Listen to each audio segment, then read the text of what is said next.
Hello mga langga! Good evening po dito sa Barcelona and good night! And of course, good morning po dyan sa Pinas kasi good morning na po dyan. So anyway, just update po about sa ating tickets. And sa mga gusto pong magtanong ng kanilang mga tickets, please do message me and pagising ko bukas ay re-replyan ko na lang kayo.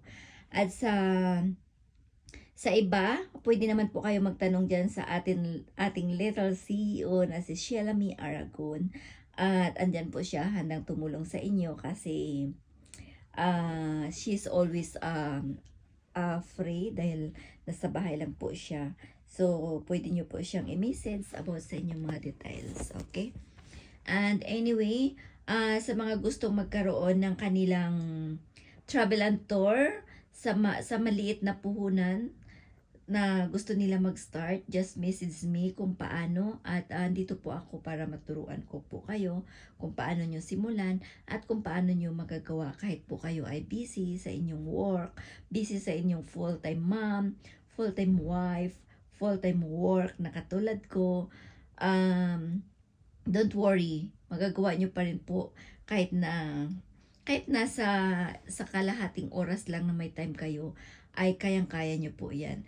Yes, normally, I always wearing pajama pag ako'y bibideo dito kasi ang aming ticket po ay kahit naka-pajama ka lang at kahit nasa bahay ka lang ay kayang-kaya mo ano tawag nito? Kayang-kaya mo ano ba 'yun? Kayang-kaya mo gawin ang negosyo mo, 'di ba? Kasi hindi po natin kailangan ng office para po ay tayo ay magbubuk ng ticket natin. So, almost po ay nandito ako sa bahay para gawin ko ang negosyong ito.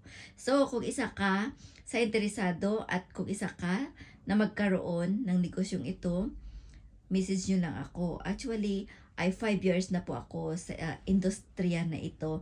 At so far, napakaganda po. At this is a long time business.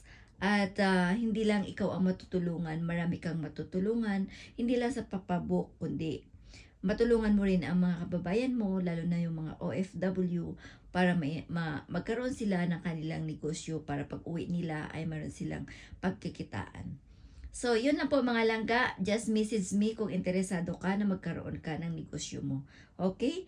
And of course, good night po sa ating lahat and see you tomorrow morning, Pinas. Bye!